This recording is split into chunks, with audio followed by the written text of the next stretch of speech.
Oh, j'ai une pensée pour Édouard Philippe, quand même, dont je parle dans mon livre. Incroyable. Une grande amitié entre vous, oui. Mais c'est pas ça, mais le problème, c'est que, à cause de gens comme lui, les gens ne croient plus du tout à la politique, parce qu'ils ne croient plus à la parole publique.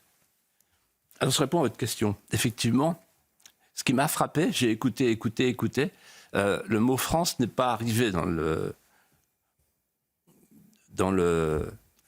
la déclaration de politique générale. La France. Où était la France sous la Verrière ? Or, tous ces politiciens, en fait, marchent à l'aveugle au-dessus du vide. Ils n'ont même pas le vertige de l'abîme qui s'ouvre. Ils ne le voient pas. En fait, ce qu'on pourrait leur reprocher, ce n'est pas le parjure, c'est l'ignorance. Ils ne voient pas la béance. La béance. La France de la béance. Devant nous. La béance du populicide anthropologique, démographique. La France se dépeuple, la France se repeuple. La France se dépeuple des siens, elle se repeuple des autres. Il faut être aveugle pour ne pas le voir. Pour la première année, dans l'histoire de France, le nombre des décès l'emporte sur le nombre des naissances. Et récemment, sur cette antenne, sur ce plateau, Dominique Régnier, le président de la Fondapol, qui est un homme tout à fait remarquable, disait « Dans 3 générations, il y aura 37 millions de Français. » Vous entendez ? Le trou noir. Et pire que ça, ce que je raconte dans mon livre, c'est qu'il y a un nouveau phénomène sociologique qui arrive des États-Unis en France. Est-ce que vous connaissez les Dinks et les Gins ? Alors, il y a le sans-tabac, il y a le sans-contact, il y a le sans-gluten, le sans-alcool, et maintenant il y a le sans-enfant, qui est une préconisation. Les Dinks, c'est double income, no kid. C'est-à-dire double revenu, pas d'enfant. C'est la conception consumériste de la nouvelle génération. Et puis les Ginks, c'est green inclination, no kid. Pour sauver la planète, il ne faut pas faire d'enfants. Et donc en réalité, on est dans un tropisme suicidaire.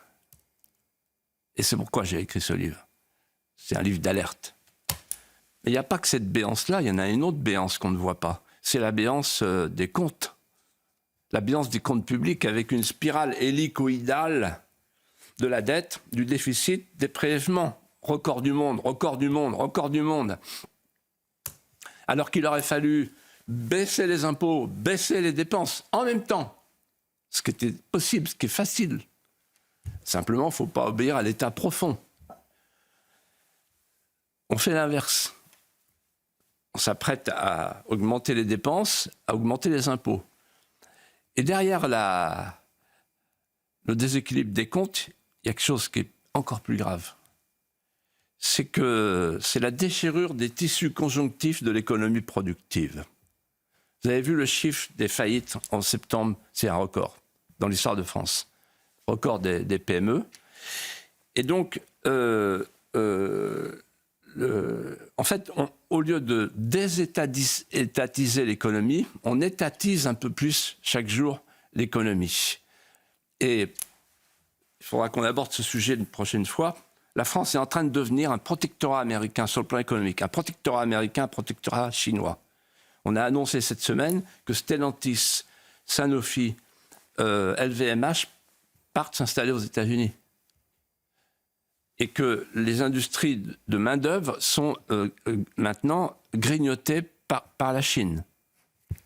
Et enfin, la dernière béance, c'est la plus importante. C'est la béance de l'imaginaire français. En fait, les Français voient que le pays a perdu les clés de la maison, puisqu'on n'a plus la souveraineté. On n'a plus la souveraineté sur rien. Et deuxièmement, qu'on a démoli les murs porteurs de la maison. Qu'est-ce qu'il en reste de la maison ? On a démoli les murs porteurs, c'est-à-dire qu'en fait, il n'y a plus d'imaginaire collectif en France.